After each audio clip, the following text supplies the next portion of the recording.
podcast official start. Yes, sir. Yes, sir. And yeah, the podcast official start. Did you want to do an intro? I want to do an intro. You got it. Yeah. That's crazy. Yeah. All right, welcome back to the Hidden Minds podcast. We are two guys, two minds, one podcast. I'm Yes, the sir. host. Call me, King, whatever you want to call me. I'm many names, and I have my co-host over here. Yes, sir. Philly the Kid, Realist Rose. Y'all know me. Let's get it. Yeah, man. All right, so getting into the podcast today, I have a gripe. What you got going on? I have a gripe. So, in every retail job I've ever worked in my life, Yeah. there is a crazy amount of Hispanics. Now, disclaimer to the podcast, bro. I don't hate Hispanics. I have some Hispanics in my family.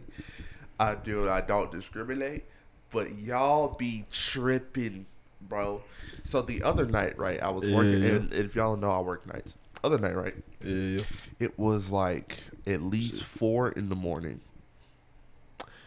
And I see not 1, not 2, not 3, not 4, not 5, but 6. Damn. They're rolling deep in that 6 motherfucker. white vans. Getting out, man. Yes, all of them. Oh, 6 of them. yeah. One of them had like a pull trailer in the back. What the fuck? I Oh, swear. yeah. Bro, one of them had a pool trailer in the back. I don't know what was back there. I didn't pay attention. But watching all the side doors open and at least 12 people was in each one, bro. Now, doing some quick math. Some money out there, bitch. Doing some quick math. 12, and it wasn't exactly 12. It was more in some. I don't think it was less than 10 in each one, to be honest. But doing that 12 times 6 each van, and all of them pulled up at the same time. Bro, you have no idea. Like, that was like one of the worst days of my life. That shit crazy. Cause at that point, What they did? They about 60 people on it. Yeah. Damn. Well, plus 60 plus, but yeah, God damn. literally Them niggas all. they popping out at 4 in the morning. And I have like one question to pose to you. If any Hispanics are watching the podcast or listening to the podcast, because you can listen to the podcast anywhere. I forgot to say that in the intro. You listen to the podcast anywhere on any podcast platform. And also, we suggest you to watch the visual part of the podcast because it makes it funnier. And I didn't pay for this camera for nothing. So, watch the visual. But, I have a question for all of you Hispanics out there. Why don't y'all leave the house alone, bro? Why does the entire house have to pull up with you, bro? I feel like deep like the mafia. literally, bro. No, it legit makes no sense on why Hispanics pull up like they do, bro. It makes no sense, bro. It makes 0 sense on why they pull up like they do, bro. And y'all know, bro. And there's also too, most of them, when they get paid, you know what I'm saying, they either come with checks or they come with cash. They never have a card, bro. Why don't y'all have a card, bro? Do y'all not have banks, bro? Is the wallet y'all bank, bro? So when they pull up with their when they pull up to get something, because if y'all don't know, currently I work at a gas station. They always have hundreds. They can get like 2 things that cost like $10. They always have hundreds. Damn, nigga. Always, bro. Do y'all not carry 10s, 5s, 20s? 10s, 5s, or 20s, bro? It's like, bro, what is up? What is up with y'all, bro? Like, one, y'all roll deep as hell. Why? You don't need that many people anywhere. 2, you come with $100 bills. And those niggas be balling though. Literally. Shout out though. Shout out Shout out to the Mexican, Hispanic. man. Y'all- Hispanic people. y'all- Yeah, y'all be balling. Y'all be balling like hell, bro. But I do think though. I think the reason they always roll together, I feel like it's because they like do everything as a community. I think that's what it is.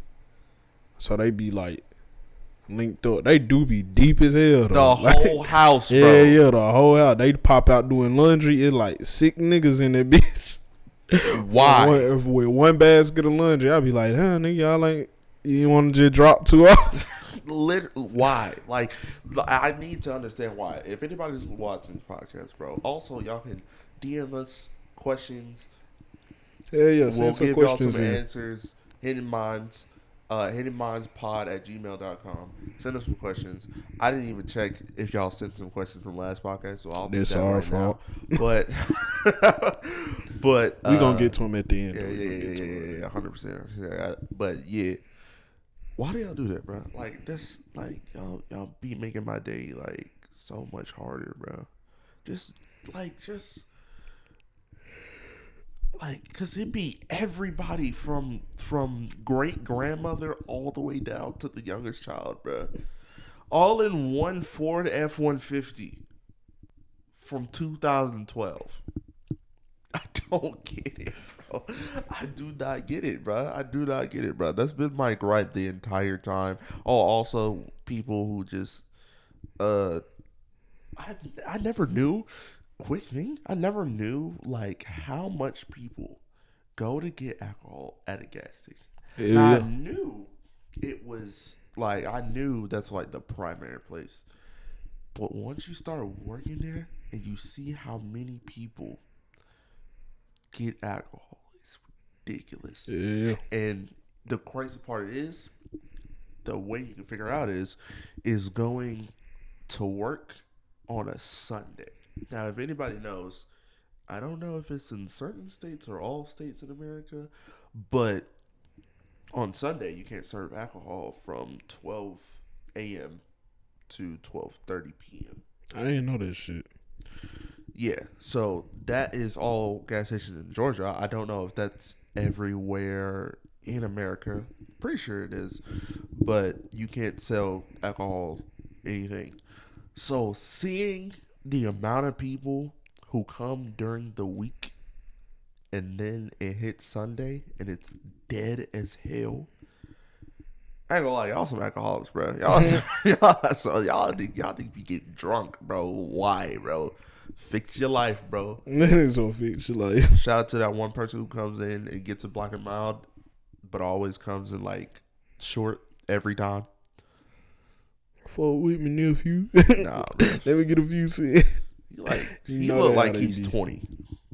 You know this how they be. Yeah, Them he niggas, looks like them he's niggas 20. be begging for shit. Literally, bro. Hell yeah, bro. What you got over there, bro? Ah, shit, man. I just want to, of course, we're going to try and make this a feature segment. We talked about this shit. Mm-hmm. I really could have made this shit the cold opening. You Yep. really could throw that bit back if you want to, but nah. Fuck that editing shit. But, you know about Akira Toriyama's death? Oh, yeah. Yeah. I wanted to hit that bitch in trending topics. R.I.P. to Akira Toriyama, bro. Yeah. Nigga, he died March 1st. For y'all that don't know, he died March 1st. Man, 68. Dragon Ball is one Grew up of watching those this shows was generational, bro. Bro, that's the first anime. I kid you not, real shit. That's the first anime I ever watched because I grew up watching this shit. All the cousins and shit watching this shit. Now I was never one of them niggas that was going like trying to turn Super Saiyan. I ain't gonna lie. I ain't gonna lie. I did try to do that the Kame hot shit, but I was never one of them niggas trying to turn Super Saiyan. Bro. Yeah, like that shit. Bro, really grew up on this shit. Like I'm talking about VHS tapes type shit. Had them bitches like a Dragon Ball and shit. Like 100%, bro. old movies, the old Broly movie, not the new shit. Like grew up on all this shit, nigga. And I was like, damn really a sad moment. Yeah, bro. It's crazy how much effect that he had on people's lives. Yeah. We never met. He can't even speak our language. That's what I'm saying, bro. It's crazy how much effect that he has on millions, even billions of people's lives coming in and out of Earth. because Dragon Ball was really one of the universal anime for everybody. Like, Yeah. you know, the core anime fans were watching it. People who really don't even watch anime watch Dragon Ball. Like, you hear it so much in rap music. You hear it really pretty much everywhere. Like, Yeah. everybody knows Dragon Ball. I want to It's say, crazy. it was the first anime to like pop off over here, like in the West and shit. First anime to really pop off, and like that's what made it so like Naruto, One Piece, and Bleach could shine, cause Dragon Ball did that shit first. Exactly, bro. And that whole entire series, man, I feel like it deserves its place in the in top three. Nobody can replace Dragon Ball, Yeah. because it really created a wave for all shonen anime. Like you said, Naruto, One Piece, Bleach, all the shows like that. It created a big wave for those. And Akira Toriyama, man, that man just, bro, from Dragon Ball, Dragon Ball Z, Dragon Ball GT, Dragon Ball Super, man, really put on the wave for a lot of anime, now and back then. So shout out to Akira Toriyama. Rest in peace, bro. Rest in power, bro. RP, man. And then too, but they straight like y'all, the Dragon Ball community. I don't know if y'all like watching, tune in, but yeah, they said y'all straight for like another 10 years. He had 10 years worth of like planning did, so y'all good at least for another 10 years. But yeah, man, RP, bro. RP Akira Toriyama, dog. Man, bro. All right. So getting into music, cause y'all know we're musicians. Yes, sir. It's going to happen. It's bound to happen at least once per podcast, bro. Either by accident or it's going to be planned, bro. At least once.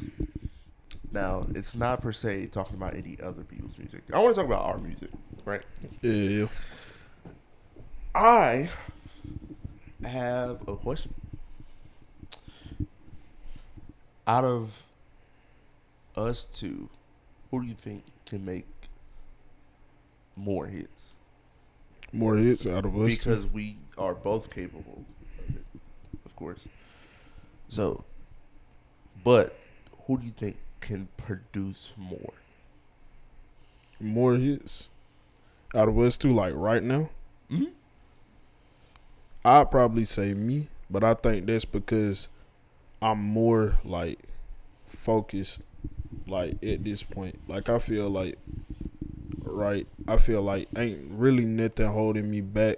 I got like the time to, if I really focused in, cause like I got so many songs in the vault now, and I also feel like it's typically not my style, but like when I can, like with y'all don't know about Kit Kat, but releasing soon, like with songs like Kit Kat and stuff like that, I can easily do that style. It's just ain't really what I try and like go for, cause I don't really be trying to go for hits. Yeah, 100%. That bit blow. I asked that question because it's I got a follow up question to that. Okay. I asked that question because I personally think that there's always been the competition aspect between us both, which is why I think K&D works so well. Yeah. Because of course we're not like at each other's throats or anything. We're still brothers at the end of the day. For sure. And we're not, I don't hate him. Yeah, shit, we wouldn't be doing the podcast. Exactly, bro. We wouldn't be doing the podcast. I wouldn't be here. I wouldn't be I wouldn't even be in his kid's life. For sure. If I hated him. I don't hate him. But there always has been that edge of competition, which I think is, oh man, that would have been a great segue to the state of rap. Oh my gosh. Yeah. But we gonna get into that. Yeah. Not yet. But I think that's the reason why hip hop or rap isn't really working, and the reason why people think it's dying, because nobody has that edge of competition anymore. The reason why Drake, Kendrick, and J. Cole are the 3 greatest rappers or artists to do it right now in this period is because they all had the edge of competition. We seen Drake, he really doesn't have any more competition now, to be honest. You know what I'm saying? Those 3 really don't have to compete with each other anymore because they've already proven that they are the greatest. I feel like, too, it's because they split. I feel like at one point, right, they was all aiming for the same thing, and they all had, like, a similar way of trying to get there. But I feel like now, even though they wanted to compete, because my thing is, I feel like, obviously, if y'all listen to, I might delete this later, I think it's called by J. Cole, he obviously is still, like, competing. And if you listen to, like, his recent shit, he constantly bring up referencing that people say he running third. But I feel like, honestly, and in the recent him and Drake collab, because they got 2 songs, but in both of them, I feel like, obviously, J. Cole still competing. J. Cole, I feel like, when the fall off come, he's trying to prove he number 1 at this shit. Yep. I think that's the whole point. Like, he's trying to say, nah, it's not no, like, top 3. It's me and then them 2 niggas. I feel like he got the edge of competition. I don't really think Drake, like, if you, like, correct me if I'm wrong, but the way I, like, perceive that record, and I think even Yachty said something about it, he was like, I don't really feel like Drake was trying to, like, compete. I feel like he was trying to make that bitch a hit. And I feel like it's like they, like, all separated. Like, Drake focuses on numbers. Drake focuses on, like, analytics and what I need to do to make this blow and 100%. How to make hits. 100%. J. Cole focuses on, I'm trying to impact something. I'm trying to send a message, send a point, but I'm also trying to be the best at this shit. And then Kendrick Lamar, that nigga ain't competed since Control. Yeah. Like, he can't, don't get it wrong, he can compete. Hell, he do be competing without trying. He just doesn't. But he don't really care about this shit. Like that nigga, he don't really give a fuck. That nigga just chilling. He trying to put his cousin on. He trying to start up a label, trying to start up PG Lang. Like, that nigga, he's like expressing to y'all, this nigga do not want to be y'all savior. He just as flawed as us. Like, that nigga, like he really don't care about, like, competing and saying I'm the best. If you think you the best, you think you the best. If you don't, you don't. You know, like, he really ain't worried about this shit. 100%. And I think that's why, drawing it back to us, I think that's why I see the reflection of them through us, and it's because we still have that drive, that competition of who gonna be the best, right? Even if y'all went back to the last episode and y'all heard I referenced Bloodborne, that wasn't even supposed to be a competition track. But he heard my verse and he was like, all right, you ain't gonna do better than me on my song. Yeah. So he went to go do his 2 verses. So it's always been that drive. But we've never, you know, it's never been bad blood. Nigga, we go immediately after we do our verses, we listen to shit like that. This is hard, bro. Yeah. But I feel like too, that's how it should be with everybody though. Like, right. And I'm not like, and I ain't trying to tell niggas how to rap, but it's like Polo G mentality type shit. And we had this shit before Polo G was even a thing, but it's like you like, if you hear a nigga on your song, you really want that nigga a feature that had the hardest verse? Like, he sent that bitch in for Bloodborne. Mind you, I didn't write my verse yet. He sent it in. I heard it, and I was like, oh, this nigga snapping. Like, ain't no way. I'm saying, like, I'm not finna sit here. Ain't no way I'm finna get outdid on my own shit, nigga. So then instantly I was like, all right, bet. And then did my part. I don't know if he gonna throw it up or not, but did my part of that shit. And it's like, that shit was cool. That shit was fire. And it's like, same shit. That's the same shit with Icebox. Like, you, like, he said, go first. I said, bet. And then I gave him, without hearing a verse from him, I did the hardest thing I could think of then. Because it's like, you don't know, you not always going to hear a nigga verse. You going to put a verse on there, they going to send that bitch back, and then you going to listen to it and release that bitch. So if that's how it go, niggas go hard from the beginning. And if he still outdo you, nigga, rewrite that shit. Exactly. Don't sit here and just let a nigga smoke you on your own song, nigga. Please. Right, bro. We be talking about y'all niggas like, I hope y'all, we be talking about y'all nigga like, damn, you really just gonna let bro run you like that? This ain't even your song no more. Right, bro. Right, bro. A lot of y'all niggas don't even own y'all track. Yeah, that's his shit. When I go to search up y'all song, I be searching up the other nigga name. Like real shit. Yeah, bro. What was your follow-up question? Okay, so first, who do you think makes could make more hits between the two of us? I feel for reasons, I think you right now.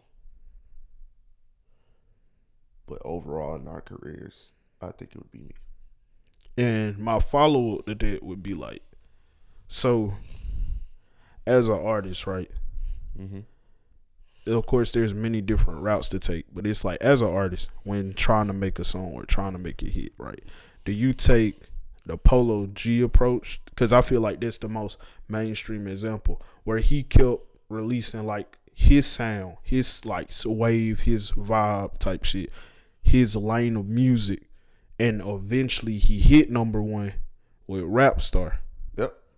Without like trying to like go outside of the box, or do you? Funny enough, I bring up the box. Take the Roddy Ricch approach. Yeah.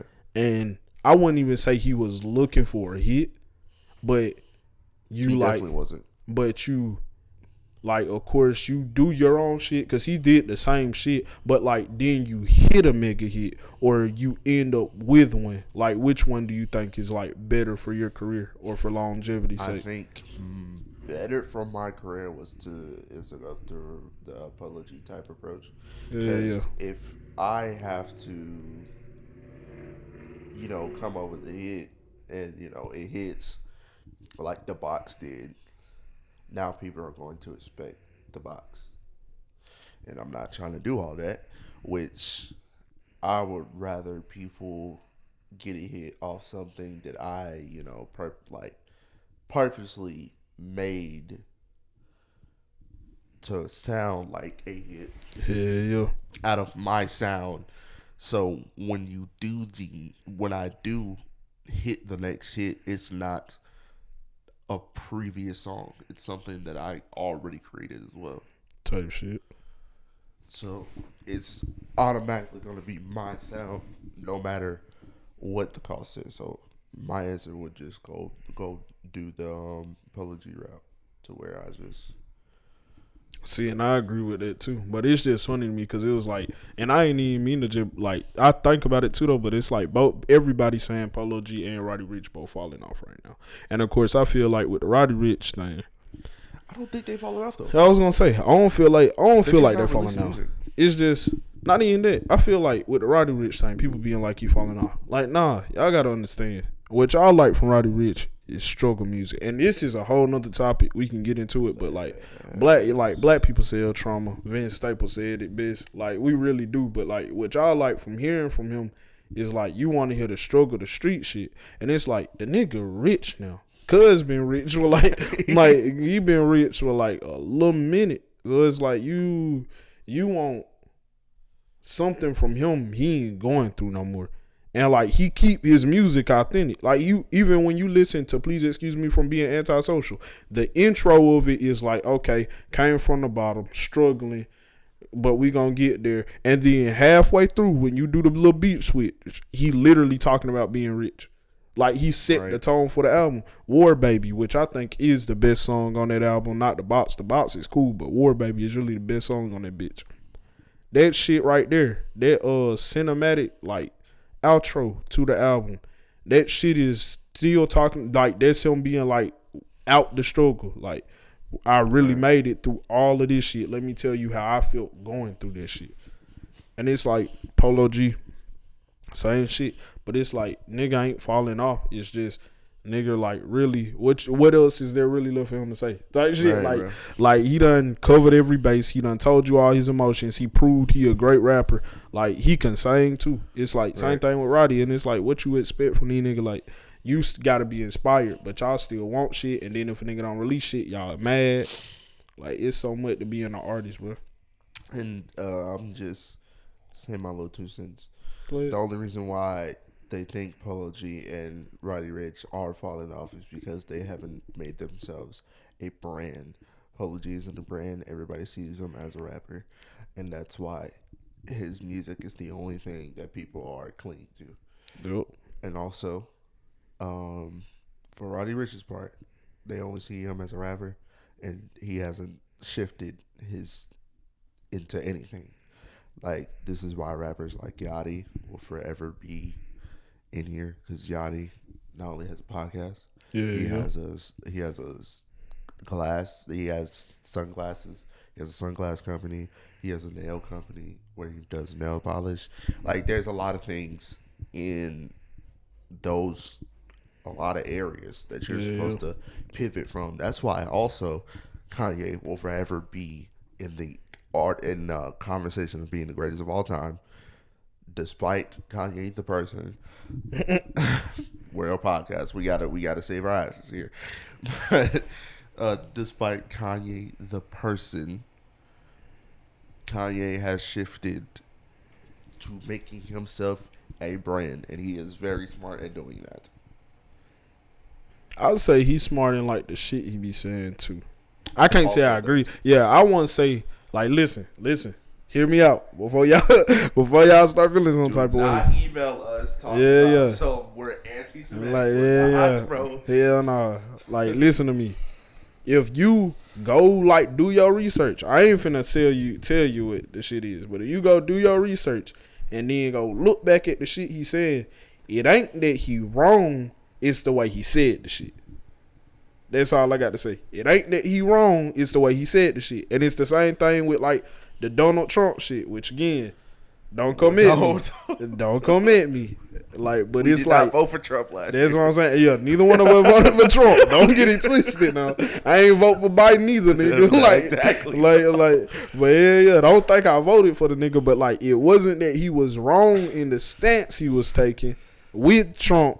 It's just the way he kept saying the shit. If you really go back and listen to this shit, like a lot of people like, Ye crazy. Ye not crazy. He just, for lack of a better word, he don't know how to like, I think, articulate himself.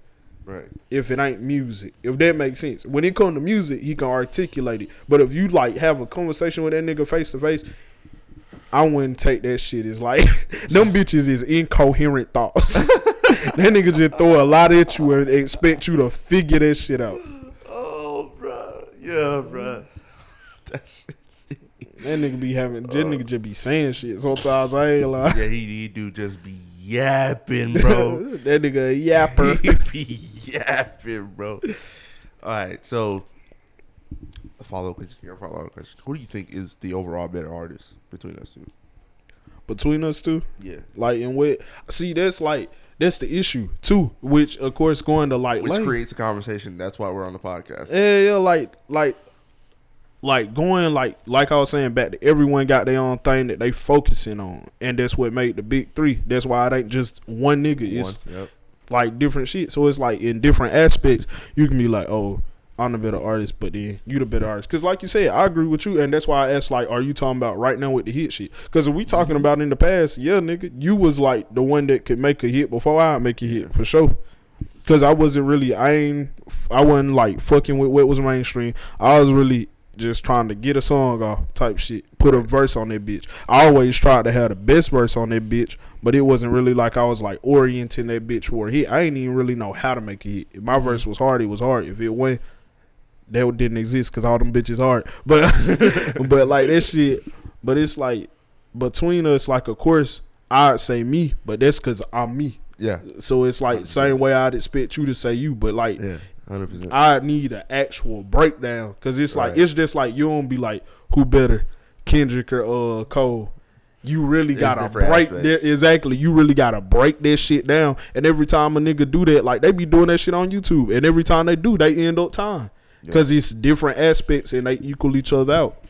And that's what I was going to say. My answer was, we're both great. Yeah. We're better than each other at some things. Like, I'd say personally, I can write a hook better. It's not because that your hugs are bad. See, that's what y'all gonna do in the comments. Y'all gonna try to put us against each other. No, bro. They gonna be like, personally, I wouldn't have took this shit. No, bro. We've just been in the studio with each other since 2019, bro. Yeah. We know each other's strengths and we all know each other's weaknesses, bro. Like, I'm pretty sure he knows if I work on this hard too long, this shit's gonna just end up getting dumbed down. just so I can stop working on the fucking song. which is why that album is taking forever to come out, because all of my verses, I'm trying to have all my verses be at the best, and I'm not just trying to say, well, fuck it. You know, that's why my album's taking so long. But there is no debate on who's better between us two. And I'm saying this early in the podcast so people can go back to this clip and refer to this if this question comes up later on in life. Yeah. There is no conversation between who's better between us, because we are equal. And that is the reason why we have our friendly competitions to see who's going to do better for the track. Because if we go for track to track, yeah, we can say who's better on track to track. But overall, we are equals, right? I can be just as lyrical as him. He can be just as stylistic as me. We just have different approaches when it comes to music, and that's why we blend together so much. Type shit. We both can do what we do best, if that makes sense. Like, he can write just as great as Hook as me. It might take longer, but he can write just as good as Hook as me. And I can be just as lyrical as him. Now, it might take longer for me, because he can just spit that shit out. But I can do it. We can still, we both, you know what I'm saying? Yeah. And just to make it spicy for the podcast, what do you think? Do I have any verses that are better than yours in any song?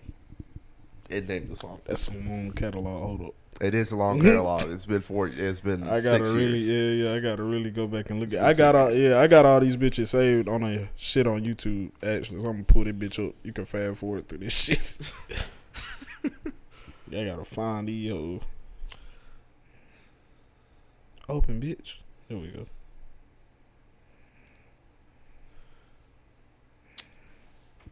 We have a lot of forgotten songs. Yeah. I got damn near half an album, like, of songs complete that I have to either choose whether I'ma like revamp or just drop them bitches. The Numbers Project is what that bitch was called. Yep. I finished half the songs on that hoe, and with all them bitches on BandLab, and that was before my shit broke down. So them 2 years old. So like, I either gotta revamp it, rewrite that shit, or at least re-record them hoes. We have a whole EP. Yeah. Code name. Hell yeah. Code name project. Code name Kids Next Door. Of course. That was obvious. Going through this shit. Chop it all.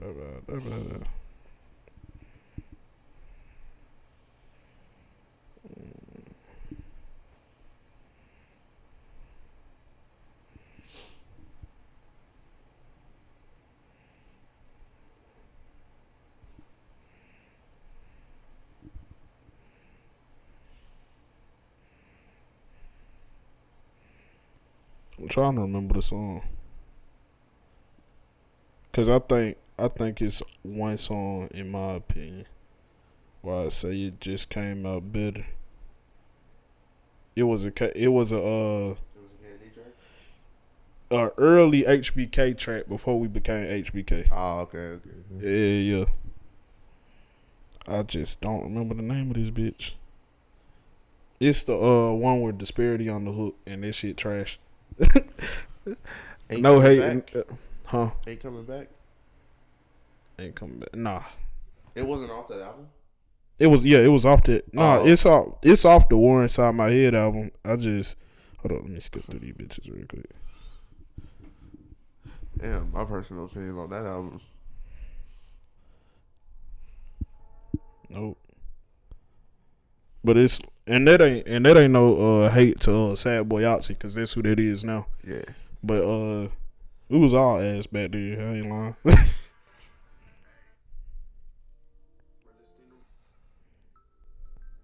Oh, let's make a meal.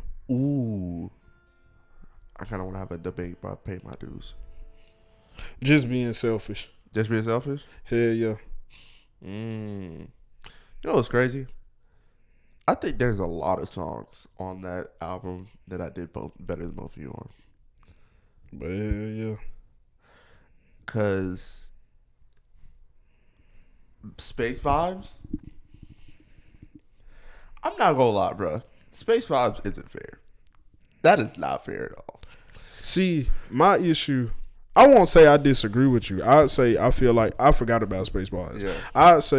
I would say you got a better verse than me on Space Vibes, but I think the context matters with it. Because remember, we was running late for the album. Oh my God! I had to finish. We gotta talk about the album. Yeah, but I had to finish 3 songs. Mind you, they had their parts. I had to finish 3 songs, freestyle, 3 songs in one night to get that album like done back to back. And mind you, they all different like styles.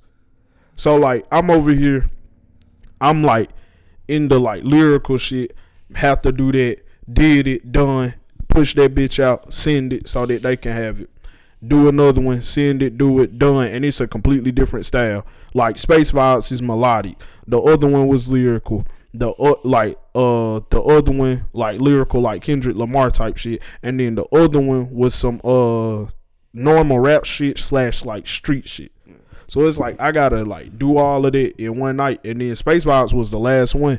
So then I was like, gotta get this shit up. But yeah, I'll say Space Vibes too. For that album, I actually want to talk about that. So for that album, I don't know. For that, I thought somebody was not. Yeah, no, my elbow hit. No. Okay, so I think the funnest time outside of making my Step Artist album, I don't think anybody was really in that process, but I think the funnest time of me have like us making an album was The War Inside My Head. And I'm so mad that it was a YouTube exclusive. I wish niggas would have heard that album. Now, most of that album is not good. At all. And it's only because we didn't have our blend at the time. Now, we did. But there was a third person in the equation. Shout out to Sad Boy Oxy. Yeah. So it was hard trying to get all of our sounds onto one track. Our single for that one, Pay My Dues, was originally a Rose song. That was one of Rose's songs. Because how the album was structured was each of us had 5 songs. There's 15 songs on the entire album. Each of us had 5 songs. Each of us picked 5 sounds on the album for us to go on there. So, and mind you, we all did different type of music back then too. Yeah, so like exactly. it's three different styles that none of us like did otherwise. Oh, literally. So Pay My Dues was one of 13 songs on the album. King had 2 tracks, but he cut them out for like time's sake. Yeah. So we had Pay My Dues. Pay My Dues. I still think Pay My Dues kind of holds up to this day. I say so. It's still y'all should go listen to Pay My Dues. I'm throwing it up. Boom. Pay My Dues. So when we did that track, I do not remember because you sent your verse to me and I sent mine to Disparity, aka Oxy.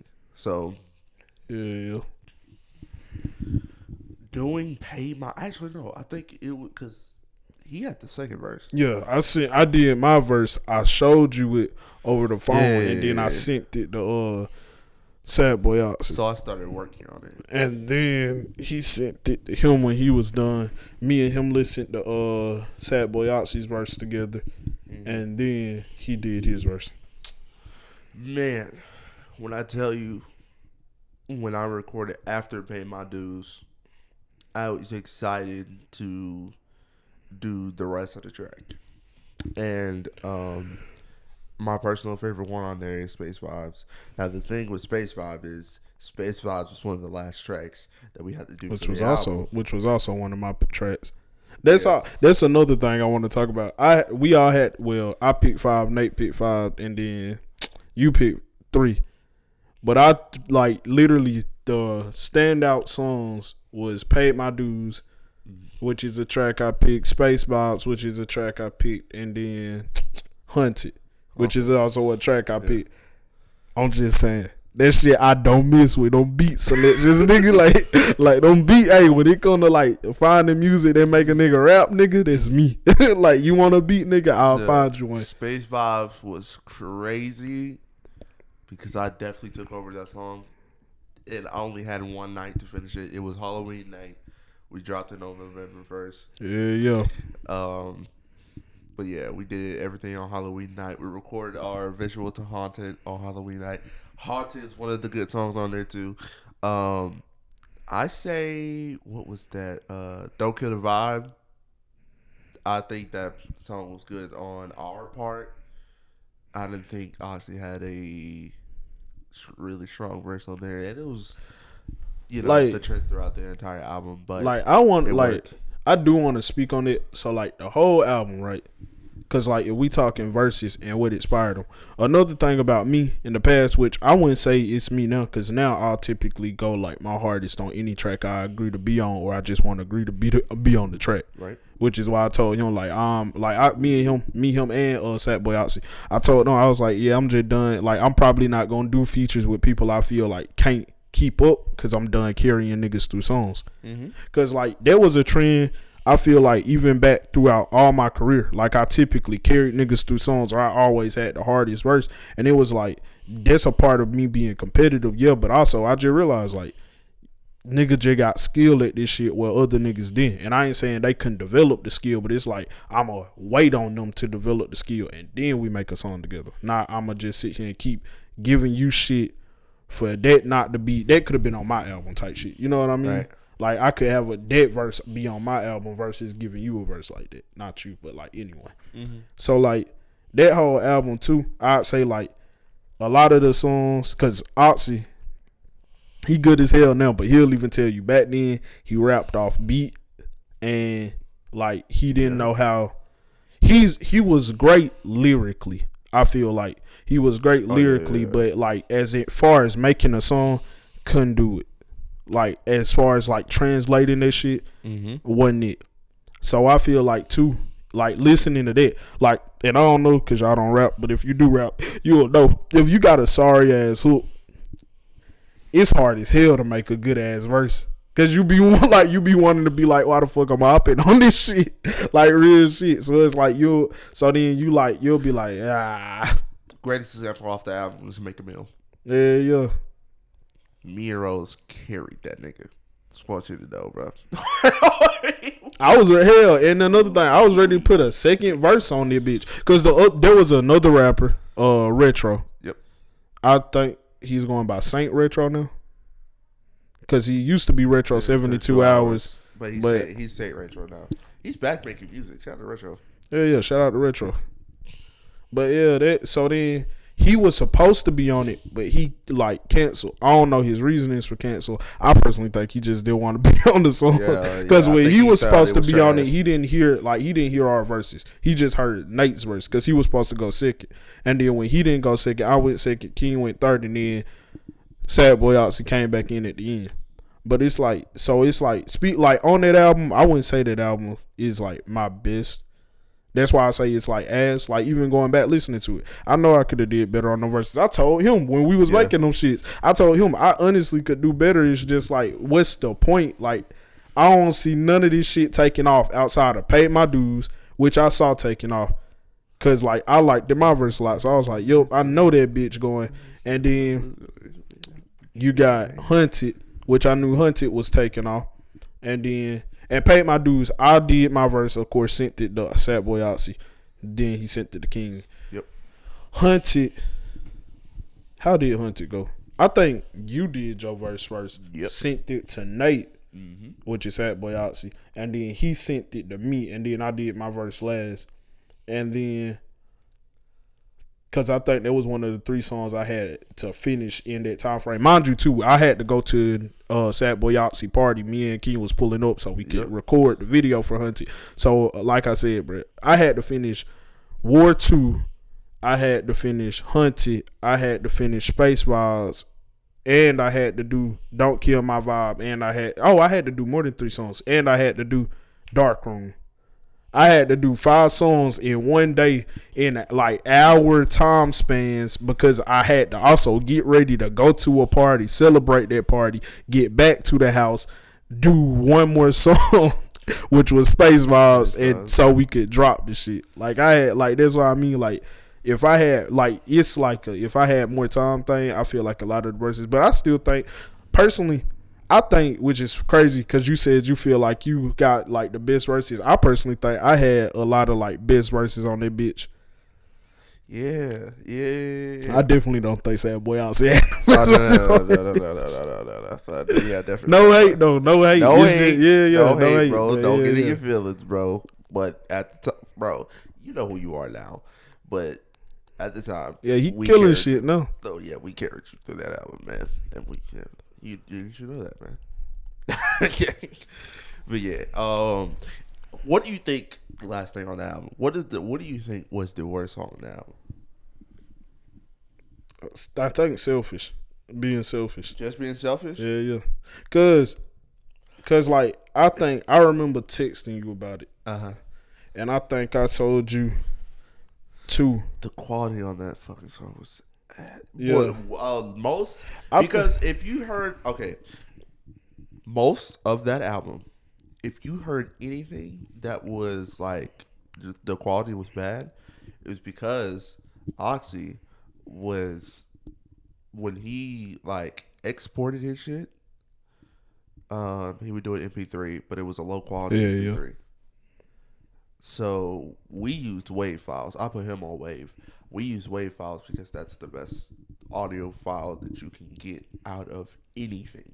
I think too, like with the quality, that album, because it was supposed to come. We were supposed to finish that album originally. Months originally it was just supposed to be me and a Sad Boy Oxy project, and then he was like, "Let's throw King on this bitch," and I said, "Shit, bet." And then the whole process, because we all were doing like our own shit, so we didn't really have time to just hop in one stew together. But then like literally that bitch just spread out. That bitch took like I think 6 to 9 months to make. So it's like, and for an artist, you can grow a lot in that time. Right. So like you got songs that are from us, like from the very beginning of our career. And mind you, we still dropping other songs while the album's not coming out. Right. So you got songs that are from the very beginning of our career. And then you got songs that were more recent up to that point. Like Paid My Dues, Hunted, and Space Vibe, I feel like are the best examples of it. Had like those songs, right? Those were to the most recent point in our career. So like that's literally where we were at that time, right? Versus the album, like also covering like the beginning of our career. So you're hearing like trash mixed with like decent shit, and like literally, I think my cousin, when he heard it, he explained it best. He was literally like, some of this shit don't even sound like it belong on this album. Like this shit, this, like some of this shit is like, okay, this shit cool, this shit decent, I'll vibe to this shit. Other shit, like, what the fuck was y'all doing? And I said, nigga, it like that shit took 9 months to make. Literally. And it's not like we could just change the track list at that point, cause that shit took 9 months to make. Yeah. Bro, I think personally, just being selfish, yeah, that was definitely the worst track. I think a close second up is Dark Room. Yeah. Dark Room was hot ass. Because He said they were hot ass. we did not know what the fuck to do in that song. That was one of the songs where it was just completely lost. So too with just being selfish. Also, cause I know nigga like we been like saying this whole thing. Niggas gonna be like, didn't you just say he had a better verse than you on that bitch? Yes, and his verse was the only, in my opinion, good thing about this song. Cause I think my verse was ass. Cause I thought the hook was ass. Like literally, I heard the hook, and then like you can hear it. I like really didn't want to make that hook, song. like I ain't gonna lie, I procrastinated that bitch. Cause I told him what the fuck I'm supposed to do with this shit. And then like real shit, bro. I was like, I don't want to make this shit. So then like I put like a little. I tried. I ain't gonna lie. I tried, but like also too. That's my first time doing like a sad song. I think. Yeah. So it's like I'm trying to do a sad song when I'm not sad. I'm trying to do like about a female that broke my heart, but my heart ain't been broke at that point. So it's like a nigga ain't going through no shit. Right. So it's like you want me to like, so I gotta already like kind of fake the emotion and just put a verse on that bitch. I gotta try and do it in somewhat a similar style. And then two, I had last verse, right? These two niggas went two different directions with that shit. Oh yeah, 100%. He took a storytelling approach with like melodics. Nate tried to sing, but ain't had no auto tune, so that shit wasn't going. And he was just talking about like being hurt and shit. So then I'm coming in and it's like, again, trying to make it all blend. I'm like, well, I gotta do and I chose not to have no melodics in my verse. I just rap my shit. But it's like, long story short, he had the best verse on that bitch, and I even think his verse ass. Yeah. So it's like if he had the best verse on that bitch, and that bitch was the only thing good about the song, and that bitch ass, the whole song ass. like that's what I'm saying. Yeah, bro. Oh my gosh, bro. Literally. That old boy, but I say Dark Room was close second because Dark Room, like it was the beat. That's another song I picked out. I wouldn't even say my issue with Dark Room is I just didn't have time. I had to right, which I think he said it when I made it. Mm-hmm. He said Dark Room just sound like a worse or paid my dues. Oh God. And it's like I think. Dark Room, I picked that beat. I think Dark Room, if I had time, could have been as good as Paid My Dues on my behalf. I don't know what they would have did, but like on my behalf. But it's like I said, I gotta do 5 songs in one day. So it's like really real shit. Started freestyling because I didn't freestyle. That's another thing. Like really, I'm glad because it's like that's how you know like shit's a stepping stone. Yeah. That album is like pushed me way out the comfort zone, doing shit I don't normally do with styles, and now I'm so versatile I can do any style of music. Yep. And it's like, but it started there. Started with that album, doing styles I don't do. Writing shit quicker or just freestyling and actually having that shit sound good. Not just throwing it on there to do it, but like doing it so it actually sounds good and shit. Having to like learn like flow, like had to learn like flow switches and switching up flows and shit. Like it's like so much shit I learned from that album. Right.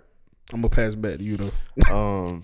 Yeah, the Dark Room. I got Dark Room. When Dark Room was sent to me, we had a song back then called "Return of the Menace." It sounded like "Return of the Menace" too. So I thought I was gonna do that. I thought I was gonna go in the song and do the "Return of the Menace" too, basically. But I heard his verse, and I heard Nate's verse, and I got lost because Nate. I don't know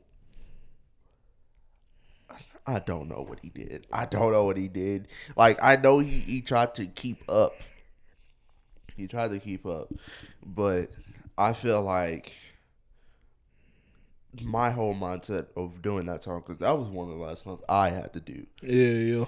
So I came in there and I was like, let's just tie this back to the Dark Room. So as you can hear, if you listen to that song, most of mine Most of my verses like "Welcome to the bathroom," like that. Like I had to come in and save the song because it was going everywhere.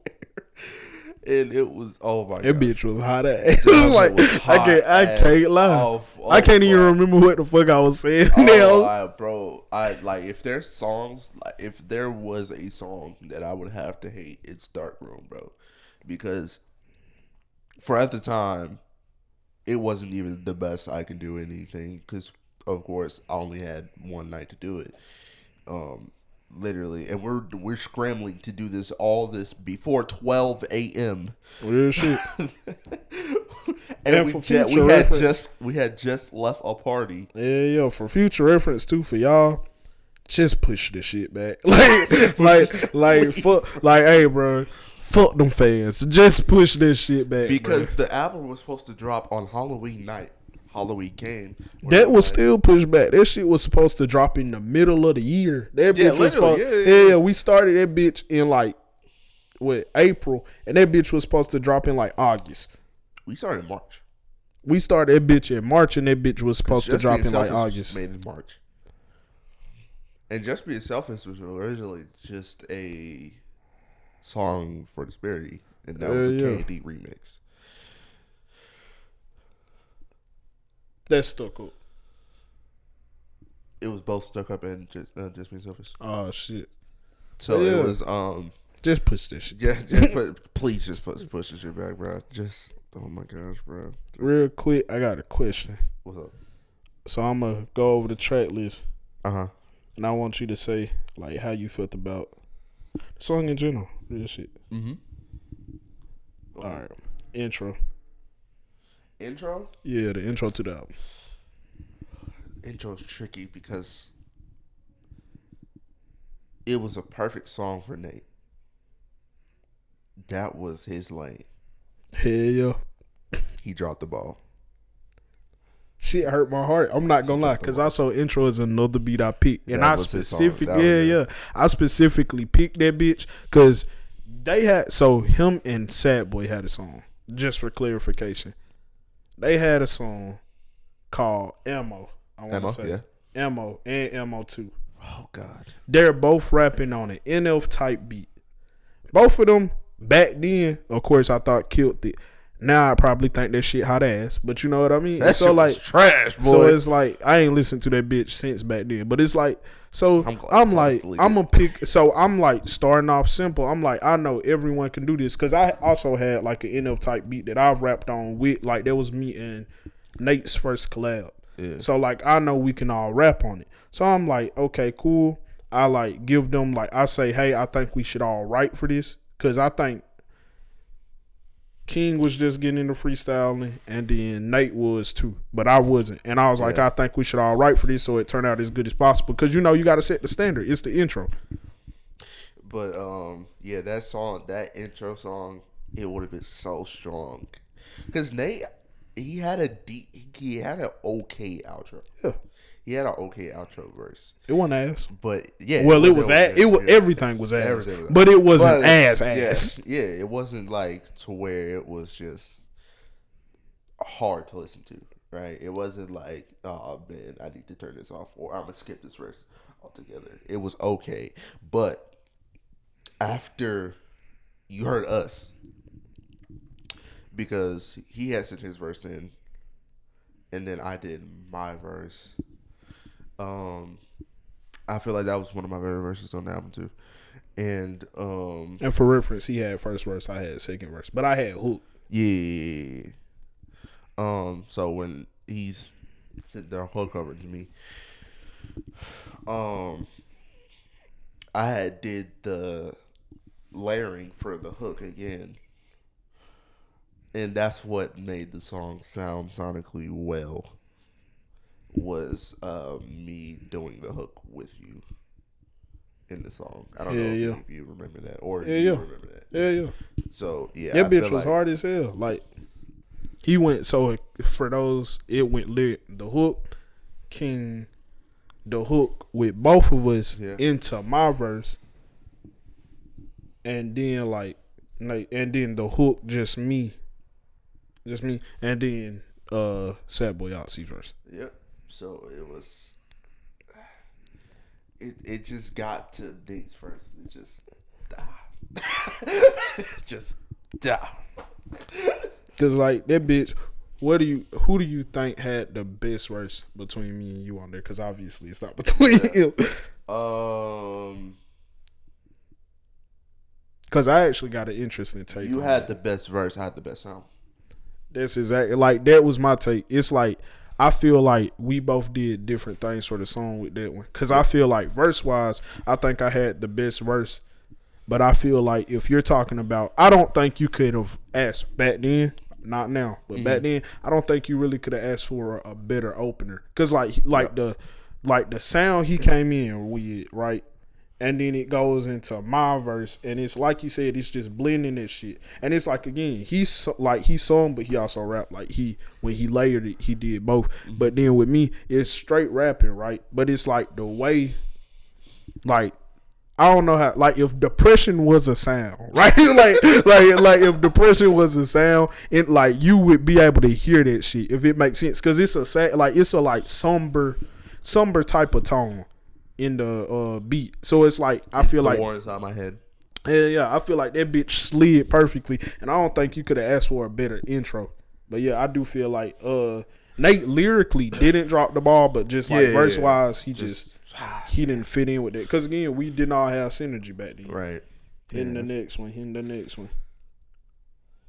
This bitch, what is it? The war inside my head? Yeah, war. I think 2. That was the war inside my head. The war inside my head, yeah.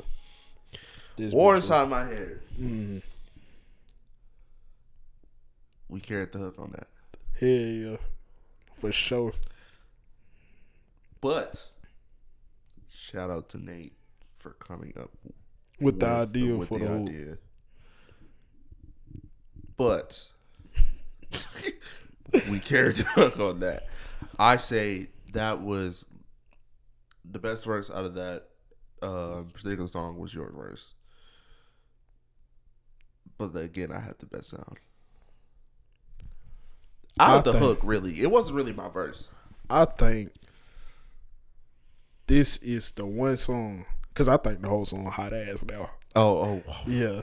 But I think like out of the songs on this where you can say we all just came, like our sound came together, I would say this would probably be the only one I'd say that to.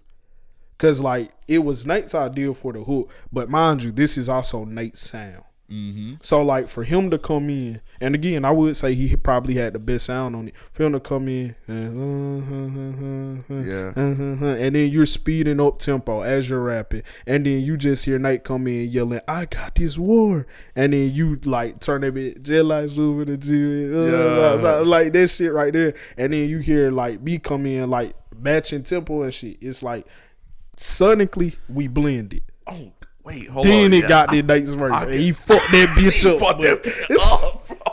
That nigga did not eat. Bro. That nigga did not eat that shit. He left that bitch uncooked. I ain't gonna lie, bro. I'm really, because I'm like, now that I'm like listening to this all back into my head, bro, I really did kill the opener.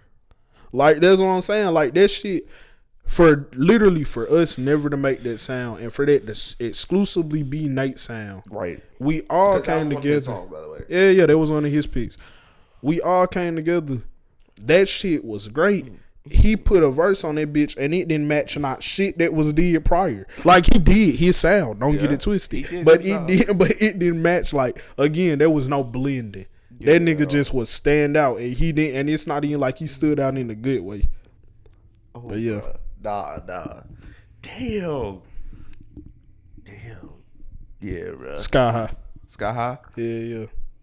I didn't do much in that song, so obviously I can't really do anything. That was I honestly forgot about tracks. I honestly forgot about this one. Yeah. So in this one, it was one of Nate's stronger tracks. So in this one, going back to what he asked me earlier, I think King carried this song. I think he had a better verse than me in this one too. Mm-hmm. Nate had the best verse on this one. I'm not gonna lie. Everyone, and when I say everyone, I mean everyone that heard this bitch was impressed that Nate was the one that carried this bitch. Yep. But King, I feel like I don't think you like I feel like in this one I'd say I was the one that stood up because I'd say King carried it with like melodics and he also carried it just sound wise. Nate had just the best rap like verse on that bitch. Cause like also like knowing behind the scenes, right? Hearing Nate didn't put no auto tune on his part where he starts singing in that bitch. He went back and put auto tune on it and also added supporting vocals. Mm-hmm. So it's like he literally like carried this bitch. When I say carried, I mean this nigga Atlas held that bitch up on his back type shit. I'm gonna give you big props on this bitch. And I think I had personally like the worst on this shit. Cause again, trying to your thing. Yeah. I ain't do melodics, and I really again just subjects I really didn't like. I stood out because I want to say we didn't even rap about the same shit. Cause he was rapping about heartbreak. Mm-hmm. Nate was rapping about like losing his like some real, just going through real shit. And I don't really think like I said, wasn't going through anything at the time, and I had past experiences, but I didn't think they fit in for this shit. So it's like had to just figure this shit out. Right, bro. Yeah. War. Hell yeah. This was another Candy carry. For sure. Actually, hold on. I think we all did good on this one. Yeah. They had this was one of Nate's good verses. Yeah. My verse was okay. Nate did good on the hook, and then your verse was cool too. So I felt like it was all around sonically, but like, of course, we had the synergy. So it was. Yeah. It's not like we hard carried the song. It was just a light carry. It was just something light. I would also say this is another one of those tracks, not nearly as much as the War Inside My Head, but I'd say War 2 is like one of those tracks where like we all just came together type shit. Yeah. It just clicked. Paid my dues. Paid My Dues is one of, like that was your song. Yeah. You did that. And I feel like your entire thing what behind Paid My Dues was this was my song. I'm gonna do this. Yeah. So that was you. You carried the track. You did the hook. You had a great verse. I did an okay supporting verse. And Nate did his thing. I think that was you. Yeah. That was one of your best verses out of that whole album. No, at the time, I think when we first made this, at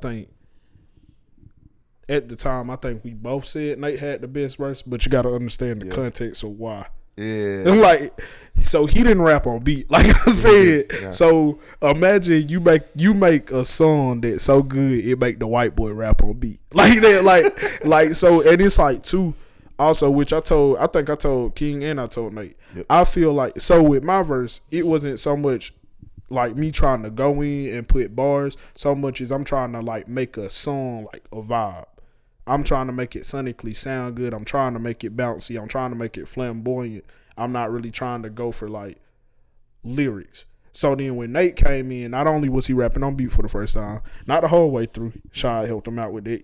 That's why we added beat cuts in that bitch. Yeah. Because that's not how the beat came. He added cuts in that bitch. Oh, yeah. They helped Nate out because when he started getting off beat, he cut that shit for him. 100%.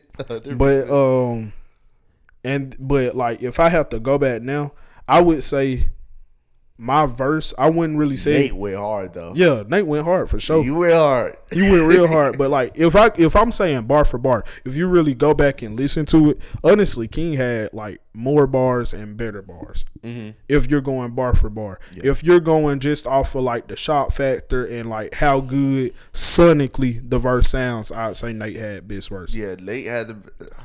Bro, Nate. Because that was the first song on the entire album that we were working on. We were like, whoa. Yeah, this nigga, he got it. Because like I said, the lyrical ability was always there, but like translating that shit into a song. And like I said, this is towards the way he came in, bro. That's what I'm saying. This is towards like I said, 9 month stretch. So like artists, you changing that time.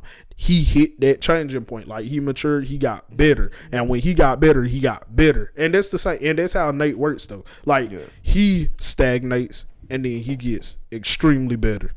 Like that's how it works. I don't feel like there's gradual growth for him. Right. It's like either he rapping he changed or he did it type shit. Right, bro. But I think everyone killed this shit. I couldn't ask. The reason why it's one of the best songs, if not the best song, is because everybody did their thing on that song. I couldn't ask for like better verses from anybody. Right. I feel like I think if I was taking it in a different direction, I could have did a better verse. Right. But I don't really think it was like for that. Yeah. 100%. Make a meal. I had the best word on there. Hands down. You got no one. He just dropped off the material. He just said, I just need to have that. I need to have that. I need to have that for a second. But now, Make a Meal. It was a trash song. Altogether, when it was sent to me, I was like, fire beat though. Fire, yeah, crazy beat. Just wish it sounded better. That's only because they didn't have the. He didn't have the knowledge that he has now. And I fucked up my audio too. Yeah. So I had to work with what I worked with. But for the short verse that I had, I think I only had like 10 seconds, 10, 15 seconds. Yeah. We both did. Yeah. So but for what I did, it was amazing. I feel like you did you did a great supporting verse. Ain't too much to say on it, like yeah. Because also too, I fucked my audio up. I just found out what gang was. Yep. So I turned that bitch all the way up. You did the same thing for Space Vibes. That's what fucked up Space Vibes. Yeah, I just found out what gang was. That's what fucked up Space Vibes. But just being selfish. I think we talked about this one. Ass. Straight ass. King had best verse. Yeah. Supported that whole shit. Hunted. That was your song. Hell yeah. Yeah, that was you shined on that one. I had a great supporting verse. Nate had a good verse. That was also one of his strongest songs. But that was all you, 100%. And I feel like it showed in the recording process too. Don't kill the vibe. Due to me not doing much for what I did, it was crazy because that was my first time singing without autotune, and it's crazy because it sounded like I had autotune on, but I didn't. Don't kill the vibe. It was just some good ass layering. Don't kill the vibe. Nate killed that shit. I feel like it's a toss up between you and Nate for the best verse on that song. It's a tie up. I was gonna say, I think it was a tie. It's definitely close because Don't Kill the Vibe was because that was more of Nate's sound. That was also one of my songs. That was more of Nate's sound, so that's why he kind of did better in that song. Hell yeah, dog. Dark Room, we talked about. Hot ass. That hot ass. Trash. Space Vibes, we talked about it, but if you got anything else you want to say about it? Space Vibes, best sound on the album. If we have to give it an award, best sound on the album, 100% hands down. Still feel like I had the best verse. You for sure had the best verse. Yeah. I'd say if you ask me about verses, I'd say King. I'd say hook and verse. I'd say Nate verse was great, a great supportive verse. And then for me, that bitch, it was cool. It wasn't that special. Yeah, it was there. You know what I mean? That bitch existed. Right. That shit wasn't that special. I think the only like standout thing with my verse was the I remember. Yeah. I'm a fan of that. Like that transition, like doing that bitch, the way I floated with that shit, and like there was freestyling too. Like that whole verse is freestyle. So the whole like, song was freestyle, I think. oh shit, because I didn't write that hook or my verse. I don't know what Nate did. I don't know what they did, but yeah, from us to it was freestyle. I think they actually freestyled that shit too. Shit, if he did a whole freestyle song, but it's like, yeah, the way that shit, like, cause it's like in the beginning I was freestyling trying to like get my grounds, but after I found like what I want to do with that shit, and I hit with that bitch and everything past the like that transition, for me I'd say was good. But at that point it's just too late. That's halfway through my verse, dog. Right. Like, you so already yeah, about to wrap up. Yeah. Rags to royalties. That was the funniest song to make on this album. I think this is personally still to this day. Well, keep going. Nah, I think still to this day, this is my favorite King verse. Huh? Yeah. Which I told him, I think he needs to do personally more songs like this. That was the funnest song to make for it. That was. And you know what's crazy for that song? The beginning of my that's verse, Cap. What's the song we just did? I don't remember. Rags to Riches. Rags to Riches. Yeah, Rags to Riches. That's the first half of that is my favorite King verse. This is my second favorite. This is my favorite King flow. I think that's the best way to put it. Damn, now I have to ask you like, what's my top 5 verses? But we're gonna get to that after this. This was the funnest song to make on the album because one, it was my song. When the song I chose. What's interesting, first half of my verse was for another song called Lockdown that I had back in 2020. I think I'm gonna put that up. Boom. But that was a song that never came out.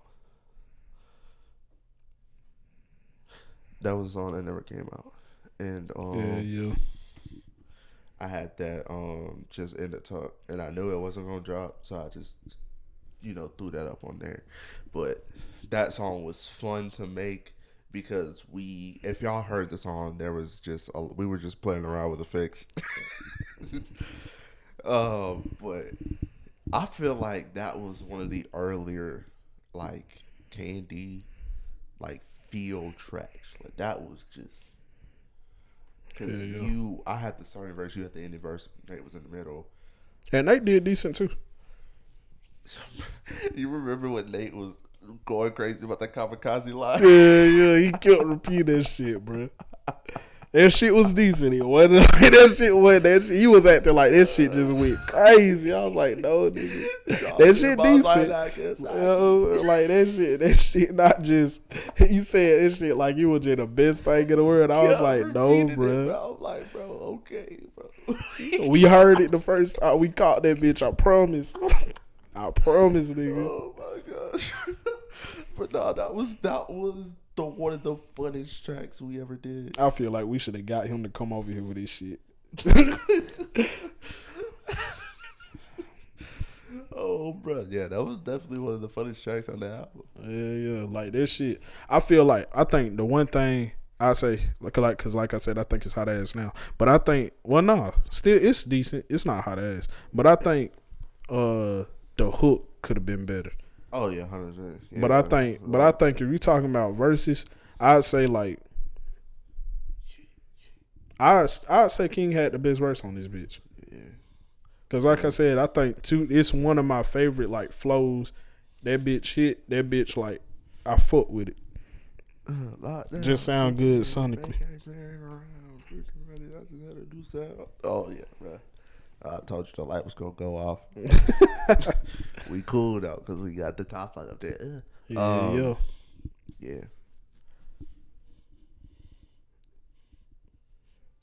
There's another stuck song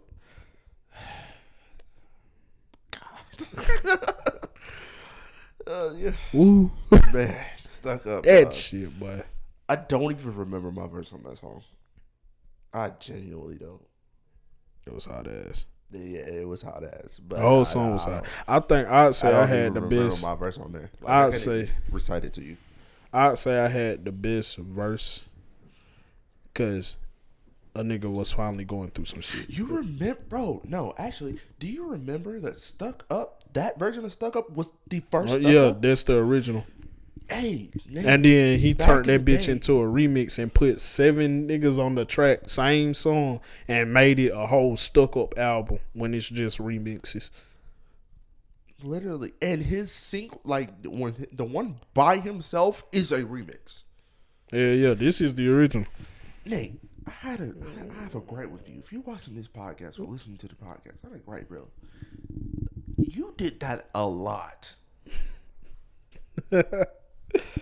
Like when oh god, whenever we have Nate on the podcast, we're going to talk about the One Night Stand trilogy. There's some shit between them. I'm not on it. The One Night Stand trilogy that we had, we're gonna talk about that. But one of the songs on there, on the first EP, he took me off. Damn. And I told that nigga, you better put remix in the title, because there's no way you're gonna take me off the song and try to He did that too. place it as that was the original song. He did that too with another song though. For me, he did it with Emo Ho. Like so you can't see it now. Like you'll never be able to hear it. When he was Disparity, he had me on a song called Emo Ho. I had a 13-second verse because he wanted me on there, but he only wanted me to have a 13-second verse. Literally. So then I had a 13-second verse. I did it. He revamped his whole image to Little Oxy, and then remade it because now he had auto-tune. So then he deleted that one, remade the whole song, same lyrics, same beat, now with auto-tune, and took me off, which I wasn't tripping about. But yeah.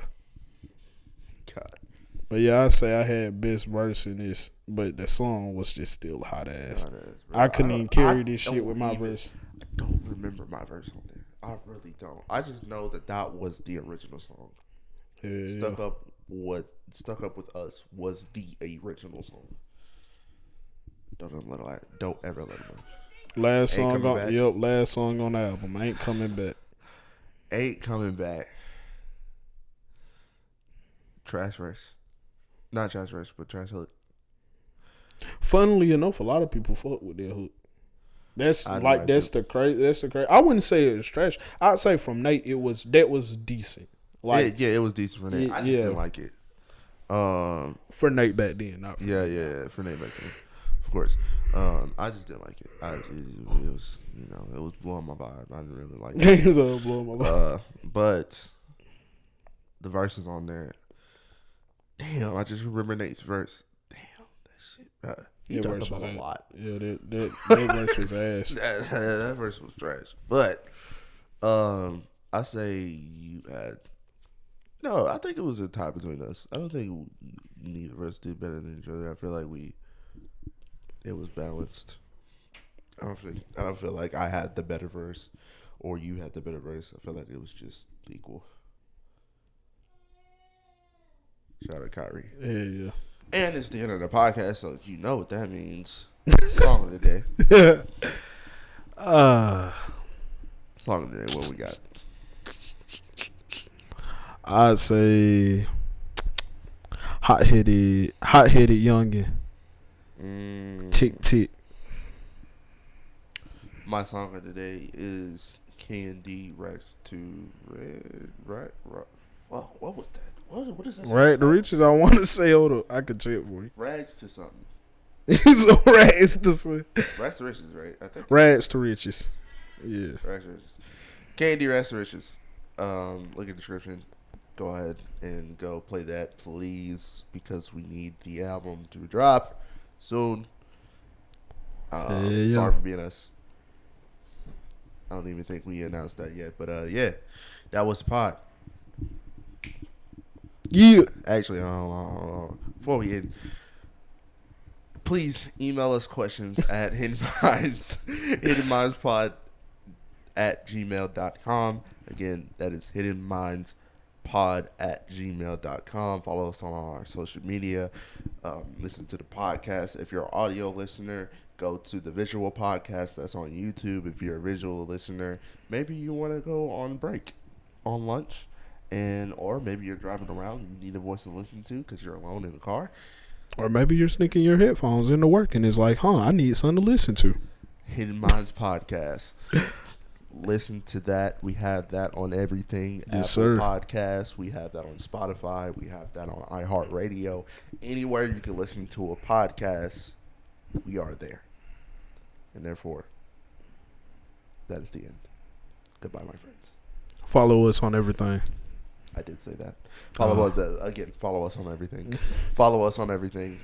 Twitter, Instagram. We have a TikTok as well. We have a couple of TikToks that's uploaded. I forget to send you those, but we have a couple of TikToks that's uploaded. People have been requesting me to upload the embarrassing shit story that you told on the podcast. So yeah, man, we're everywhere. Yes, sir. Deuces.